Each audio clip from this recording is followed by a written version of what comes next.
Ganeshji, now the floor is with you. You and Vikramji.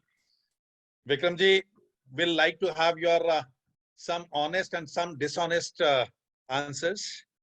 Whatsoever is in the benefit of the society. Yeah. Right. Okay. Anyway, and Vikram, don't forget it's being recorded. Yes, sir. Yes, sir. It was on a lighter note. That's what I was saying. So that's why I said that whatsoever is in the interest of the society. Okay. Anyway, sorry. Let's take it forward. So Ganesh, it's all yours. And Vikramji, it's between you and him. We'll like to have your all exciting and memorable moments that you had in this journey. So it's all yours. Great. Thank you very much, Rakesh. And first of all, my name is not Zelam Chaubal. So just in case some of you wondered, ye poster mein kya tha aur ye kya ho raha hai. Firstly, is unwell. So yesterday she was falling sick. So she called me and said, can you please help in asking some questions? I said, theek hai. Then last night we were in a Thai forum and she said, no, I'm genuinely sick. To kuch karna padega. So to make sure that we got the opportunity to interrogate Vikram, I volunteered to do it. I mean, my throat is terrible, as you can make out, because that was recovering from a cold. Don't worry, it's not COVID. But what we'll do is make it more of a discussion. To protect my own voice. I want enough people like Tony and so many other people to jump in. But we will start with maybe just dissecting Vikram Puri a little bit. And I would like to know more than anybody else, because I remember when Tony first came to my house and said, chalo, join Rotary Club Riverside. I said, no, I have no time for Rotary Club. And then Tony said, no, you'll meet great entrepreneurs like Vikram Puri, etc., etc. So I think it's one of the reasons why I'm very excited about today, because we really need to analyze what makes this man the enigma he is. Because after 2 years in Rotary Club, I still haven't quite figured out Vikram. So Vikram, this is my chance to get to know you better. And hopefully we'll find some interesting stuff that's happening. So we'll have a conversation initially, but then I'll throw it open to anybody who would like to ask any questions. So feel free to jump. So Vikram, if you don't mind, let's divide it into 3 parts. First is you tell us a little bit about growing up. I mean, what was Vikram Puri 0 to 18? Where were you? What shaped your thinking till that age? And then we'll move on to what all you did in your life. Okay. So I think a lot of you know that my father was an army officer. And as a consequence, I never spent more than 1.5 years in any place in India. And also as a consequence, one went to almost every corner of India and lived there, you know. So all the places that we see in, for example, in Kashmir, in the news, Kupwara, Sopur, these are places that I lived. I went fishing, I went to school in Srinagar, I went to school in Kolkata, or rather near Kolkata, because the regiment was placed very close to the Bangladesh border. And then in South India, in Uti, Wellington. So, and of course, Ahmednagar, which is the place of my birth, which is only 110 kilometers away from Pune. So it turned out that Ahmednagar was the place where I was born, the place where my parents met, the place where my parents were married, and the place where I met my wife to be, and the place where I was married. Wow. So, so that was, so it has a lot of, and my mother still lives there. So I went to school, as I said, in various schools. Went to the schools that were available at the time, and in those days, it was not easy to get admission into schools. So you went to the school that took you in, and therefore you went to those very high-flying public schools. Although I happened to go to some of them, but that was purely because they were the only school available, and I was probably the only student available at the place and at the time, so they took me in. I went to a lot of central schools, and a lot of the so-called army brat education that comes that you see manifested in the way we dress, or the way we speak, or the way we polish our shoes is out of those central schools. Because it's predominantly army, because they're the only school that allow you to leave in the middle of the year and join anytime and leave anytime, because they understand how the system works. But the last school I went to was also an army school, but not a central school. It was the army public school, and at that time that was the only army public school in Delhi, at Dholakua, the Ridge Road School, which is the Army Public School. It's known that way. And well, that was it. I mean, I was 15 or 16, and then I decided that there wasn't much that the system could teach me, so I decided that I should become an entrepreneur. And so I am one of those absolute copybook high school dropouts, and never went to college. I was admitted in college, but I was an outstanding student, as some of my teachers tell me. Now I didn't attend any classes. I was always either punished or outside. And I went to engineering college, and with similar results. I remember that my father refused to pay the fee for admission into the college unless I won, a free ship or a scholarship. And so I did, but I didn't think it was a college that could teach me anything, so I didn't go. I was there for a year, and then I just dropped out and started.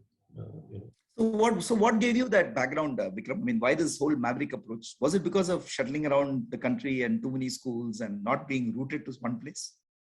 No, on the contrary, I think that gave you a lot of confidence. It allowed you to you started believing that you could do anything, and in those days, what people call jugaad now was actually in every way of life. It was manifest. It had manifest itself in everything you did. So if you wanted a telephone connection, or you wanted train tickets, you had to know somebody, and you had to fix that. So it was, education had very little value, except for the the class of people who thought that a government job or a government employment was the thing to have. So other than that, I think it was. I think that generation of army school kids that has thrown up a whole lot of entrepreneurs, and I think a lot of us thought that way. Although it was never synchronized, or we were never taught that, or we were never, it was never systematic. But that's how it turned out. So, what gave you the first startup idea? Where was the origin? I was in Ahmednagar, and I started manufacturing coolers, room coolers. And I was very intrigued with the idea that temperature could drop because of evaporation. So evaporative coolers were the thing. And I did a little bit of change in some of the designs. Of course, that's all very common now. And in those days, I think it was 86, 85 or 86. I used to make, and I used to build the coolers myself, and I used to sell them. And my first customer was the Army Officers Mess, because their bar, they couldn't afford air conditioning. So they decided to buy those coolers, and they became so, it was so efficient, that installation, mainly because the Army put in a lot of effort in doing it. But that became my showpiece. So, department stores like Dorabji in Pune started stocking our coolers and started selling them. And I sold quite a few of them. My only goal at that time was to earn enough money to buy a motorcycle. And so the moment I bought the motorcycle, then everything else was money for jam. And my parents were most disturbed, because they couldn't understand why I was not willing to continue with my education, and why I was so confident about doing what they thought was, dukandari or whatever, which wasn't very popular then for people with our education and our bad. So how old were you when you bought the motorcycle?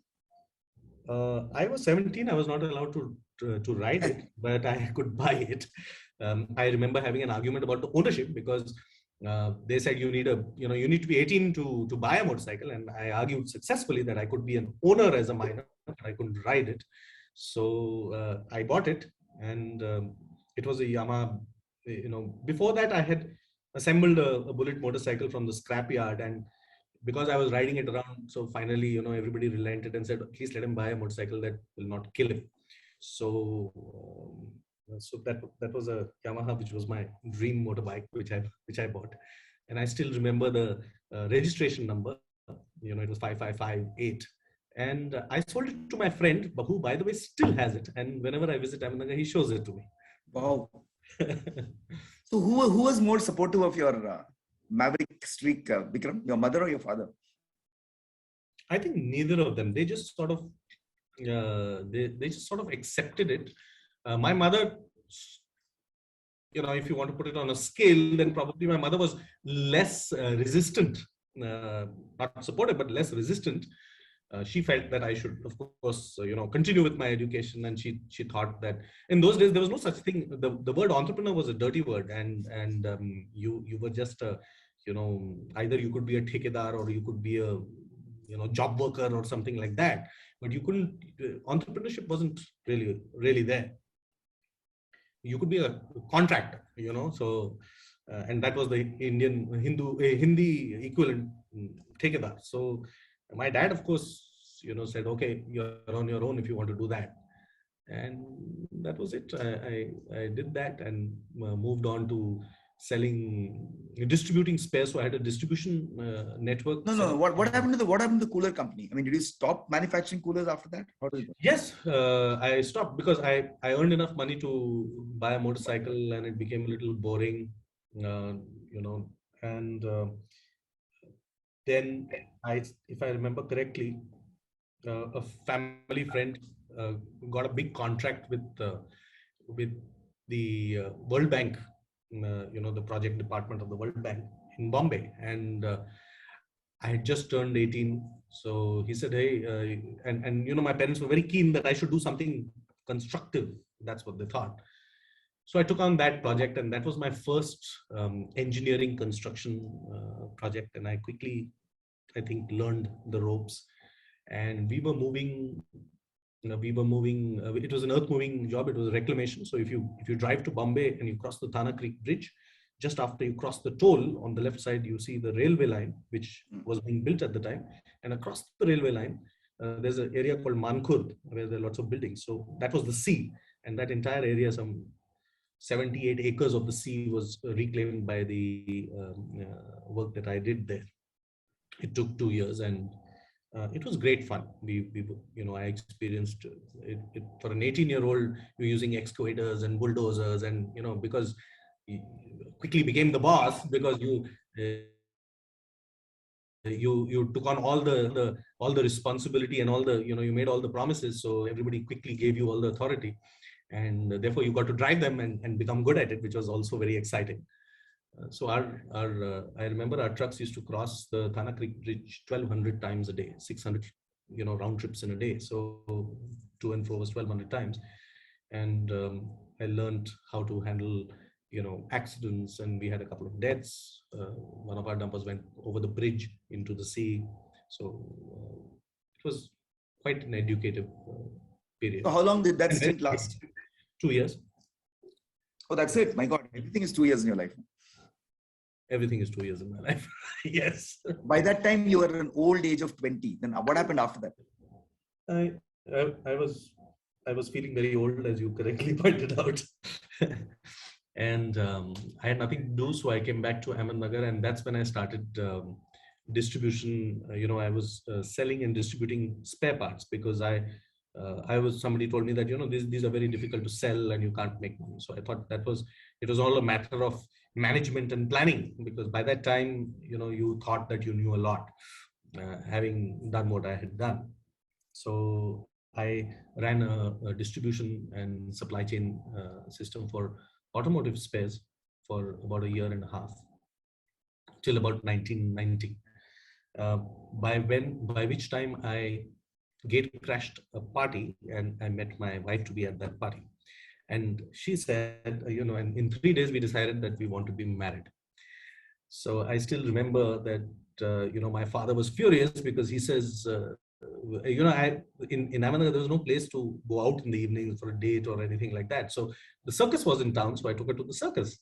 And so Zia and I went to the circus. So we had that party, which was incidentally her father's birthday party. I think it was his 50th party or something. And it was the 19th of June, which is his birthday. And then the next day we went to the circus, and the third day we decided we want to be married. So when I told my parents and her parents, so they all got together, and I still remember my father yelling, saying that, one dinner and one circus and you want to get married. So he says, so he said, yes. And, that push and pull continued for some days, some weeks.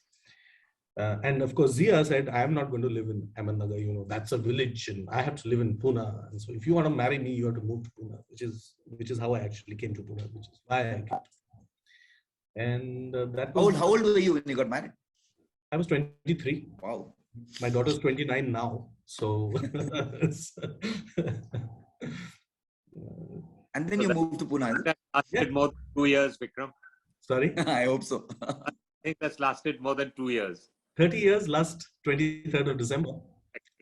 So we've been married 30 years. That everything 2 years, I was kind of thinking that, except one thing. No, all of that was in 2 year shots, Every 2 years you get remarried, is it? To the same woman? Absolutely. We find new reasons to stay together. We've also been friends for 10 stints of 2 years each. Yes, we have. So which year was this, Vikram, when you moved to Pune? I moved in 1991. 1991, okay. Yes, got married in 91. And I moved first, then got married. So, the story ended by us, Zia and I, telling our parents that, okay, we are getting married on this day. And if you like, you can be present at the wedding. So they gave up, and said, all right, now let us organize it and we'll do it all and all. So I got married in the cavalry mess and I had the Armored Corps band playing. And so we had a very picture book wedding. The registrar came there and, the same guy who married my parents and the same witnesses who were there for my parents' wedding were witnesses for my wedding. Awesome. At the same place. And then what's your Pune story? So came to Pune and at that time, the parents were saying, you can't do it. As I said, there's that push and pull happening. So I decided to apply for a job, and I remember I was interviewed by a Colonel Sahani, a Sardarji, old man, and he sort of said, "Oh, so you think you know a lot about earth moving, and so what do you mean by earth moving?" So I said, "That's exactly what it means. I move it, take it from one place and put it in another." So he was not amused, and so he asked me a technical question: What should this cost? If I were to take a contract like this. And I had this rule of thumb that I developed over the last 2-3 years, and it was, I still remember it was lead root 3 multiplied by root 3, and I gave him the answer in 10 seconds or less, and he was floored because it turned out that was exactly what he had quoted in the contract that he was talking to me about. So I was hired. I came to know all this later, that he was very impressed with that. At the time, of course, he told me, I don't think you know what you're talking about. But anyway, I was hired. And Colonel Sani turned out to be one of the, he was my first real boss. And he taught me a lot of things. And he's the one who actually prompted me to go out and really become an entrepreneur. So I worked there for, as you correctly pointed out, less than 2 years. And then I met, while I was working there, I met a gentleman called Pratap Reddy, and Pratap, Sudhir, I and Sham. So the 3 Reddys and me, we started a company that later became IBRCL Infrastructure. It became the largest infra company in the country.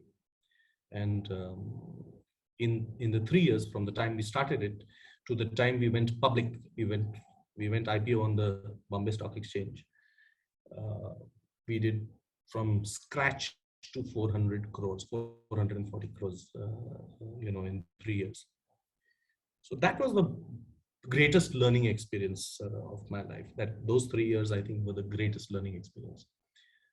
Taught me the value of humility, arrogance, and the fact that you could do anything if you set your mind to it.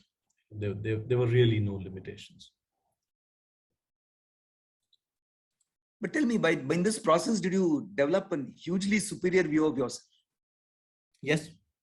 I was, so when I walked away from there, I was upset because they were supposed to give me 25% share. And I was, in those days, you never had, or rather, nobody, there was no mentor to tell you that you should have an agreement. There was no such thing as due diligence and so on. So it was all an understanding. And then finally they said, okay, it's 25% of the profit. And I said, no, that's not on, so it's supposed to be equity. And if you look at the prospectus, which is the public, the IPO prospectus. So it has my picture on it, and it says that I'm a promoter. So anyway, we had that disagreement, and I walked away from it, and I thought I knew everything. So I thought nobody could tell me, how things were run, how to run a business, how to go public, how to raise money. Those 3 years we raised money from banks and institutions, and that's where I learned when I later started consulting for finance, corporate finance. That's where I learned it all in those 3 years, and I thought I knew everything. It took me another 20 years to realize how little I knew. So what happened next after the IPO? So as I said, I thought I knew everything. So I became a consultant, and I said, I'm going to tell other people how to run their businesses because I'm an expert. I was, if I remember correctly, I was 27 years old or 26 years old or something. I had put out an IPO at the time when the stock market had bombed. That was the Harshad Mehta time, So our IPO came out in May of 1995, and April the scam had broken. And I remember when we had such a time getting our underwriter to honor his underwriting commitment because we had no subscriptions. So I learned all about how the IPO and the stock market worked at that time. Of course, it's much more regulated now. So there were lots of things we did that we couldn't have done now. So you became an independent consultant, Vikram? You joined some consulting firm? No, I became an independent consultant, and I started consulting. So we call I called myself a turnaround consultant. So I consult for people who were in trouble, who needed to do something different and quickly turn around their businesses. And I consulted for companies that ranged from engineering companies like Indocan to companies that were small companies. I even ran and operated a stone crusher in Wagholi for maybe a couple of years because I thought it was not doing well because of bad management. So when we started managing and did well, and we took it over and ran it, and then finally sold it off. But we also consulted. That's the time I met Mukesh around that time, and I tried to offer my 2 bits worth of capability in helping them sort out their problems with their agro business because that was 100% EOU, and because of a dramatic change in world markets, they weren't able to meet their export obligations and they were losing money. So how to restructure that and turn it around and argue and fight with the bankers and get them to take a haircut. And these were times when there was no such thing as a settlement or this was all happening at the time. All of these commercial decisions were never being taken. How long did the consulting gig last, Vikram? It continues. I still only the price and the time location. That's really his first love, by the way. He likes fighting with banks and forcing them to his will, so to speak. But you didn't do any other entrepreneurial stint after that? No setting up another company and stuff? Sure did. Of course. So around 1998, 99, one of my clients was an electronic company that was funded by Gujarat Venture, GVFL.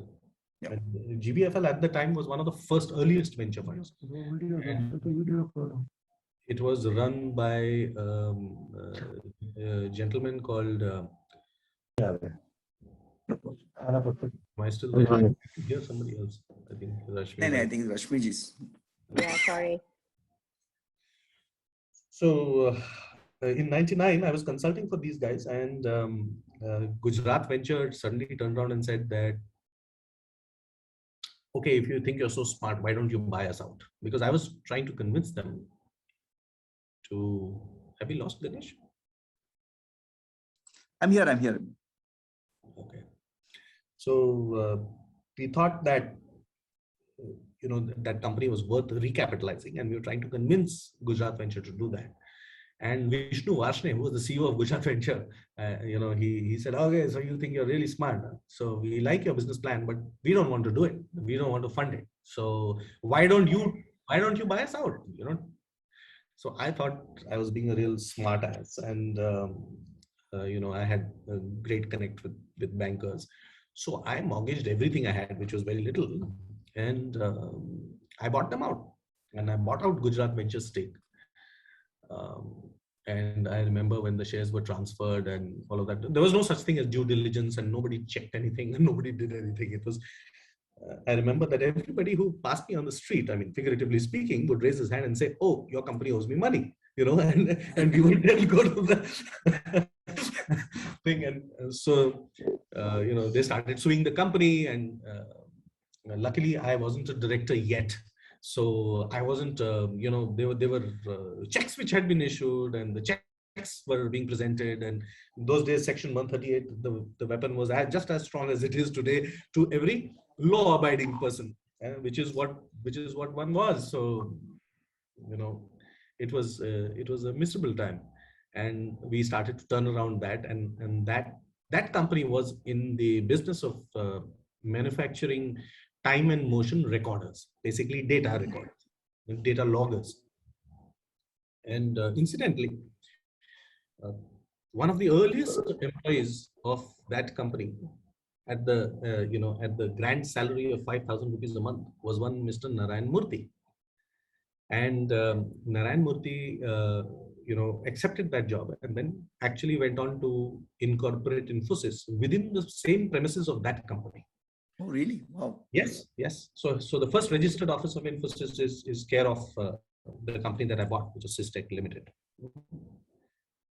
So I came to know later that there was a builder called Dugal who was well known, before my time, and who was one of the earliest investors in Systech. So that was like a bloodbath for a few years. But then we said, okay, what do we need to do here, to make it turn around, because that's what we are supposed to be good at. And we changed, we pivoted that product, and we went on to create our GPS and vehicle tracking systems, based on that time and data recorder. And we also built the people meter. The people meter, which measures television TRPs, television ratings. And there are only two companies in the world that provide TRP meters. One of them is AC Nielsen, and the other one is us. So our meters, went on to the and represent the entire TRP panel in Sri Lanka and Bangladesh, and a part of India, because India already had a panel at the time. And our customers were, our competition, because we were simply cheaper and better. We like to think better. They don't agree, but they bought our product because we thought we were at least as good and definitely cheaper. Our technology. How long did this company hold your fancy, Vikram? So we still manufacture GPS. Still there. Yeah, we had to shut down the company because of the, so I had to actually abandon it because of the liabilities. Luckily, as I said, I didn't become personally liable there, but remember, I had mortgaged everything I had to buy it. So that, recuperation took a long time. And then as we went along, this became this device that we created out of that learning, called the Mobile Eye, which is our present device, which is a universal wireless data acquisition device. In those days, there was no word like IoT. Those all came later. But this is an IoT device, and this now forms the basic bedrock of whatever we do. So our big data business and our IoT business actually is based on this device. So what do you sell? What are you in Delhi to sell today? Today I'm selling I'm selling an idea to the Navy, to build up their coastal defense. So we're going to create small devices that we're going to drop from aircraft, and they're going to last or work till 12 months to 18 months. And they will measure sonar signatures, water temperatures, and linear plane temperatures. So these temperature variations allow submarines to sneak in without being detected. So the measurement of these temperature planes is extremely important, and India doesn't have a coastal defense to speak of. So this will also, do work like an IFF, identification friend or foe for fishing vessels that pass by. So those signature detections, and it works on a mesh topology. So they're quite. So clearly, Vikram, you've developed a passion for technology. Yes, I think so. That's an accurate statement. And that will sustain for the next decade of your life? I hope so. I think so. Yes. Okay, let me completely switch tracks. So this process, being an entrepreneur, being a consultant, primarily, in and around Pune, if you will, give us a view on what's happening in the country and the world. And if somebody made you the godfather of the world, what would you really want to change? Well, I would certainly want to change. You mean technologically speaking or politically speaking, or both? Both. Yeah. So I would technologically, I think there is no question that data is going to become very intrusive. Surveillance is going to become very intrusive, and I would want to. So this is both technology and political. I would want to ensure that surveillance is limited to what is really required, and that itself is a gray area. Defining what is really required. Politically speaking, pure politics, I think, I'm deeply uncomfortable with the, with the religious overtones that every country is now taking. So suddenly, all these pillars of democracy are suddenly becoming super nationalist and super patriotic, and saying that either if you're one type of person, then you're patriotic. If you're not, then you're not. So you're an anti-national if you're not, if you're not following the majoritarian stream. And this doesn't only apply to India; it's happening to other countries also, that we always believed and perceived as pillars of democracy. So that bothers me. So I would change that if I could. Assuming that I have the kind of power that you think I, or you're imagining that I will have. You don't think the power of the ballot is adequate? No, I think it's very defective. It's very faulty. And I remember Mukesh once had this talk. I think you were there too. And I think what he said was very valid, that the people we elect aren't the people who were really, the people who become our leaders aren't the people who we elected. And that's a very big problem. And unless the system of the ballot solves that, I don't think it's a very efficient system. But out of all the ones that we have, I think it's probably the least evil. You've been a very active Rotarian, Vikram. There's something I need to learn from you. So what do you really love about Rotary, and what don't you like? The one thing I really liked about it was the fact that it gave me a platform, and it allowed me to think and implement what I thought made sense. It forced me to convince my peers and people who were at far greater stature in both life and position. It's an equalizing platform. So take you or Mukesh or Rakesh Relan. All of you guys are leagues ahead. But here, I'm Vikram, you're Ganesh, and if you have a project, we need to convince each other. And I think that's the one thing that I really like about this platform. So it's that great equalizer. And what don't you like about Rotary? When people keep calling you saying your report isn't filed and this is not done, I think that's the most I know they're right, but it's very irritating. and you want to say, okay, if that's the way you want it, I quit. But that would be the single most stupidest reason to quit, just because somebody asked you to do something that you were supposed to do anyway. Okay, Vikram, I'm going to ask you the 3 things that you dared me to ask you. First of all, does your wife know everything about you? There was an implied gentleman's agreement there, man. No, there wasn't. There wasn't. So I can only conclude that you, sir, are not a gentleman. Okay. Answer my question. All right. Natasha has also joined in. So you're making it even more difficult for me. Okay, I'll ask you the second question. Do you know if your wife knows something about you that she shouldn't be knowing? I don't know if she knows that I know, and I don't know if I knows that she knows something that she shouldn't know that I know. That was the third question. Does my wife, if I know that she knows? Classic Vikram Puri. Didn't answer a single question. I actually see the original host of this program, Zelam. Zelam, are you on or it's just your picture? I don't think she's on. I'm there, but I cannot speak much. एक question पूछ लो. Your favorite question to Vikram. Okay. Vikram, 2 questions in one. One is, at this age, you look young. So what is the secret of your being fit? That is number 1. Number 2, at home, what is more satisfying? Is it being father? Is it being husband? And who is the boss of the house? Both are very difficult questions. So, as far as looking young is concerned, I think that's a matter of opinion. But I can tell you that there is nothing like, high stress and continuous challenge to make you look smart and, switched on.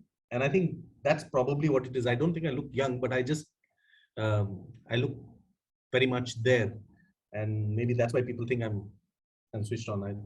It's deceptive, I think. But I think it's the continuous risk taking and challenge that, makes you think and makes you think the way I think. And when you think that way, you behave and look like that. So I think that's probably what I mean. I'm making a hash of it, but what I'm trying to say is that it's if you're very laid back, then I think you look laid back and elderly and old. Your second question. The more interesting answer would have been that if you're pure at heart, you always look young. Ye nahi hai Kirpan. No, if I had said that, there would have been a chorus of dissent from the audience. And So true. So you have to be a little bit of a harami to be happy. Look young. Yes. And the second question, are you the boss of the house? Does your wife give you permission to say you're the boss of the house? How does it work? Absolutely. I never say anything without her permission. And I asked her and she sent me a message saying, you can say whatever you like in this show. So, so absolutely. But more than that, I think I have learned over the years to trust her gut. And she has often told me, that I think you know about this. But it turns out that a lot of the risks I take are based on gut feel, and her gut on those things seem to be just as accurate, if not more than mine. So especially when it comes to people. So I think that is one thing that I've learned from her. But she's not very, she's not very communicative because she hesitates to make an opinion, make her opinion known. But when she does, you know it. So as the king of one-liners, what is your one-liner about Vikram Puri?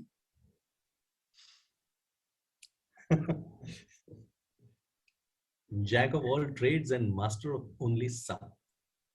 Only some. That's not So that's both arrogant and so, too good. Okay, folks, I'm stopping here. Feel free. Vikram Puri is your witness. Now you can ask him questions. So great. Anybody, whosoever wants to come in, Mukesh ji? We'll give Tony the first question. Yeah. He's gone. I think he's He's here. Very much. He's here. I'm very much here, but you know, I think I'll pass on asking any questions to Vikram for the time being. I know too much about him to ask. Can I ask a question? Can I ask a question? Yes, please, Anuradha ji. Yeah. Well, it is not personally about Vikram, but I need Vikram's expert opinion. There are two opposite thought processes. They say the people who have the idea first are at a disadvantage because they're ahead of time. There are also people say that who have an idea early is the biggest beneficiary of the idea. So, Vikram, what do you think is the true, since these are two opposite opinions that exist?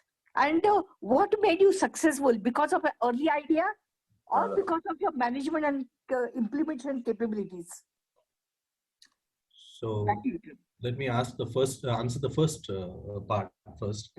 That is, whether an idea before its time is more valuable than an idea that, is in time. I think an idea that solves a problem that exists is always more valuable than an idea that solves a problem that may come up in the future. But the whole thing is not about, these are fancy words that entrepreneurs use these days. I think the whole thing is about execution. And when you get an idea, everybody has an idea. So having an idea is no big deal. You get hundreds of good ideas a day. It's the guy who actually goes out and does something about that one idea. I mean, he's the guy who you should be talking about. So execution, to my mind, is the top priority and top most important thing. So if you execute a good idea or even an average idea, you can convert it. Good execution can convert an average idea into a brilliant one. And the most brilliant idea, if not executed or not executed well, can be a super flop. So I think execution is more important than the idea itself. You do need to have a good idea, but without execution, it's nothing. The second part, about being successful, I'm not sure if I'm there yet. I have had so many entrepreneurial failures. I can probably write a book on how not to do something.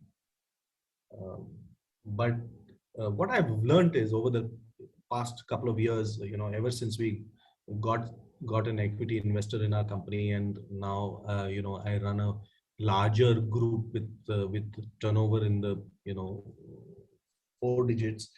That has taught me that it's much easier to run larger organizations than those little garage entrepreneurships. So I think that those don't work at all. And that old thing, beta, start small, don't take money from people and all. I think that doesn't make any sense. I think you need to think big, start big, and risk big. People are willing to risk their money. And friends and relatives, while they are very supportive in the initial stages, they are not really equity investors. They're lenders. Even though they know that they may lose their money, but heart, they're lenders, and they behave that way and they function that way, and they emotionally treat that investment that way. So you need Vikram, can I ask one question? Prakash भाई बोल रहा हूँ यार. Prakash ji, go ahead. What is your message for a person like me who has crossed 71 and still wants to work hard? Still want to be more entrepreneur. So Prakash, I think at your level, your hard work actually translates into defining and deciding what kind of risks to take. I think you should be liquidating your assets, keeping money liquid, and going after crazy ideas simply because you can. I think that's what you should be doing. If you want my honest opinion, that's it. What are you going to do with this legacy of bricks and mortar? You don't, you're not going to take it anywhere with you. No. And if you want it to be most effective, use your cash and spread it out and take those bets and take those risks that you would have not taken, say, 5 or 10 years. Okay, understood. Thank you. But Totally agree with you, admit, Vikram. you look as smart as when I saw you the first time. So I wish you were a 30-year-old woman, but that will be Pondicherry then. Vikram. But Vikram, I totally agree with you. Because that's what my daughter told me when I left Zensar, saying that look, put half your money in crazy ventures and half your money in the social sector, and you'll be happy for the next 30 years. So Fantastic. I think Fantastic. It suits all of us. I think Yeah. this is what we really want to be. What are we doing this for? Yeah. This is where we want to go. I don't think that we can effectively spend more than a certain amount of money on ourselves. I mean, we've been through. If you've been an entrepreneur, you know that every time you fly first class, that you're spending maybe 8 times what it costs to normally do it. Yeah. So you do it I have a question, please. You do it because you want your family to experience it, but at the end of it, that could have done something else. Yes. Umesh, go ahead. Yeah. Go ahead. Vikram, good evening. Umesh, how are you? I'm fine. I want to know that what is the biggest failure you think that you had in your life, and what was one main reason for which it has failed? Okay. So I think the biggest failure I had was this. I had what I still believe was a brilliant idea, and I came up with a solution for outdoor media, digital media, and that is going to be the media of tomorrow. And about 4 years ago, and I raised money for that from my friends and associates, and I didn't execute it well. And with that result, they seem to have lost their money, although we haven't given up on that yet. I think somebody's ringing a bell in the background. So I think that in the previous few years, I think that is my biggest failure, the inability or the failure to execute properly. I don't think that the idea was wrong. I don't think the model was wrong, but it just went wrong. Yeah. Okay, great. Vikram, I had a question. Ganesh, can I go ahead?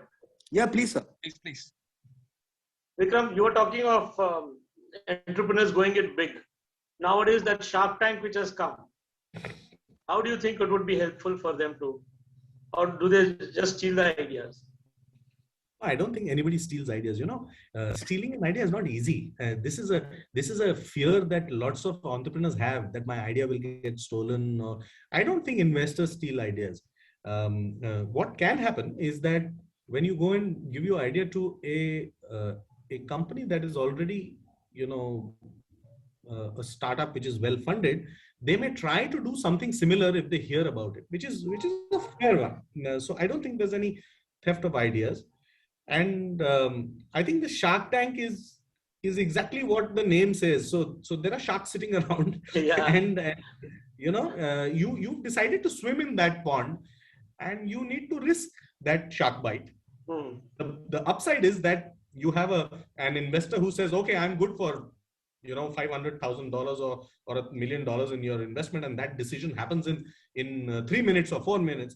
So you've taken that risk. I think that trade-off for time and effort and energy is worth it, and you took a conscious decision going in there. So I think that is all sour grapes, that my partner was bad and my investor was not right. And I mean, finally you carry the responsibility as an entrepreneur for everything that happens to your business. If you fail to raise enough money, that's what you did wrong. If you fail to execute properly, that's what you did wrong. If you fail to learn from somebody else's mistakes, that's what you did wrong. So I don't think we should, but unfortunately entrepreneurs are in the age group of maybe 25, 20, 25, 30, 35 years, it's not enough period for them to probably understand this, this thing about life. So, but at my level, at my age, with the number of years that I spent failing, I understand that, you are the one who's responsible for everything that happens to your business. So there is no government that does it. There is no environment that does it. There is no economy. There's no COVID.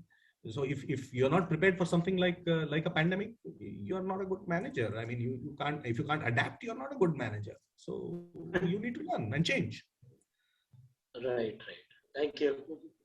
Fascinating discussion, Vikram. Thank you so much. We all enjoyed it, and I'm sure everybody learned something. So, Vikramji, one thing I will like to ask you. You were past president, and you have been with this club for quite long time. Yes. Any thing that you will like to convey to all the club members, looking at your experience and the things which will help them on positive note? So I think the biggest plus in this club is that we are a group of really like-minded people. Okay, so this is not just to say, or it's not a slogan, or it's not just a good thought to have. We are really like-minded, and we work together. We have disagreements, which we are supposed to have, and we have different ideas about something.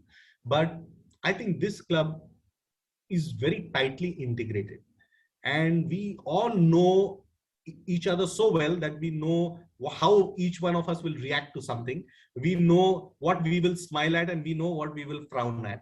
And I think that makes it very easy and quick for us to quickly filter out what we want to do together. Rather than going through a discovery process of, making a pitch to everybody and then having people say yes or no. We are very quick, we are very decisive.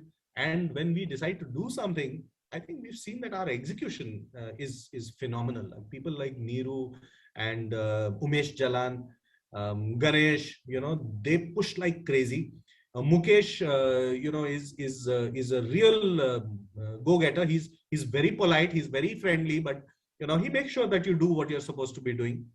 And I think all of us have some skill or quality that contributes to this, and that's what makes a Rotary Club. And I think we've just got the right balance and the right mix.